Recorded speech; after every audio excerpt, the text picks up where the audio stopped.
Insult और respect से ऊपर उठें कैसे, कहने का भावार्थ है कि सुख दुख, मान अपमान, अच्छा बुरा, हानि लाभ, जीवन मृत्यु, जो द्वंद्व हैं जीवन के, जगत के, द्वंद्वों से हम ऊपर उठें कैसे, वैसी स्थिति हमें हो प्राप्त कि सुख दुख हमें समान लगे, दुख दुखी न कर पाए, हमें अपमान भी अपमानित न कर पाए, हमें कोई भी पीड़ा न कर पाए पीड़ित।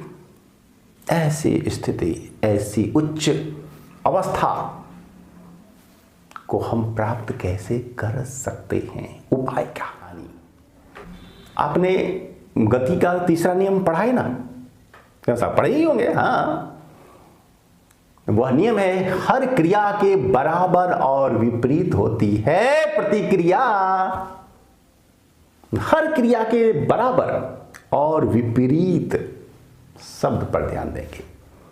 सुख भी एक है क्रिया, मान भी है एक क्रिया, जीवन भी है एक क्रिया, और इसके बराबर और विपरीत होगी ही प्रतिक्रिया। जो भी है, ये जो नियम है भौतिक शास्त्र, भौतिक विज्ञान का ही नहीं है केवल, यह अध्यात्म में, जीवन के हर क्षेत्र में ये सिद्धांत, ये नियम लागू होता है। तो हर क्रिया के बराबर और विपरीत होती है प्रतिक्रिया। सुख दुख, मान अपमान, अच्छा बुरा, हानि लाभ, जीवन मृत्यु, निर्माण नाश, जो भी हैं ये सारे द्वंद्व, ये क्या हैं? ये हैं इक्वल, बराबर, और एक दूसरे के विपरीत भी। सुख होगा तो सुख के बराबर ही आपको दुख भी होगा, मान होगा तो मान के बराबर ही अपमान भी झेलना होगा। जीवन है तो फिर मृत्यु भी, मान अपमान, जीवन मृत्यु, हानि लाभ, यश अपयश, अच्छा बुरा, नाश निर्माण, सारे द्वंद्व होंगे सम और विपरीत तो है ही ये, क्योंकि द्वंद्वों पर ही यह सृष्टि है। जीवन और जगत द्वंद्वों पर ही आधारित हैं। आप कल्पना करें कि अगर दिन ही दिन होता, रात नहीं होती, तो क्या होता? तो जीवन होता? संभव नहीं था। यदि स्त्रियां ही होती केवल संसार में तो भी होता जीवन? नहीं होता, जीवन नहीं बढ़ता, आगे नहीं बढ़ पाता। जो भी है उसके विपरीत भी होना ही चाहिए, होगा ही, होता ही है। इसके बाद ही जीवन जगत आगे बढ़ पाता है।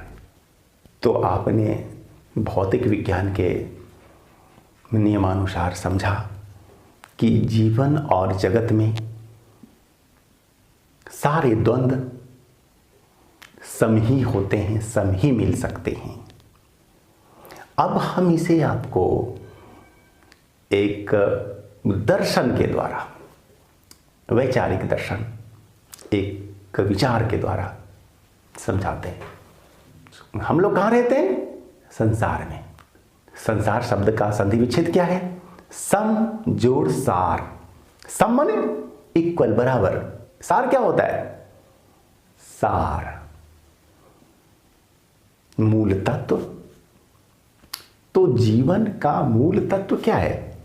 सुख या दुख, मान या अपमान, अच्छा या बुरा, सुख दुख मान ले। तो सार दो हैं, सुख और दुख, और वे क्या होंगे? सम। समसार, विषम सार में नहीं रहते हम लोग। इस तर्क पर आप लोग ध्यान देंगे। हम लोग संसार में रहते हैं, अर्थात संसार में, और सार दो ही हैं, सुख दुख, और ये दोनों ही हमें जीवन में समान ही मिलने वाले हैं। अब इसके बाद विचारिए कि फिर इतना भागम भाग क्यों, इतनी भाग दौड़ क्यों, और इतना आपाधापी क्यों, और फिर छीना झपटी क्यों, इतनी बेचैनी क्यों, व्यग्रता क्यों?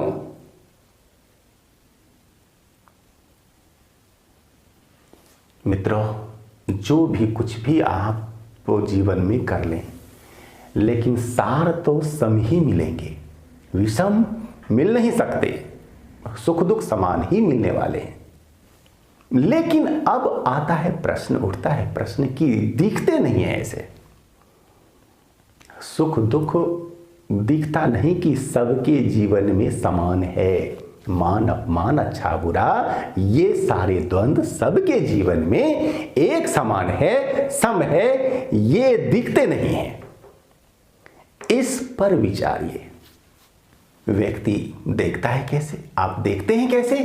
अपनी आंखों से, अपनी स्थिति से दूसरे का आकलन करते हैं और उसकी स्थिति में रहकर, बैठकर, उसके अंतर में बैठकर आप चीजों को नहीं देखते हैं, इसीलिए समझ नहीं पाते।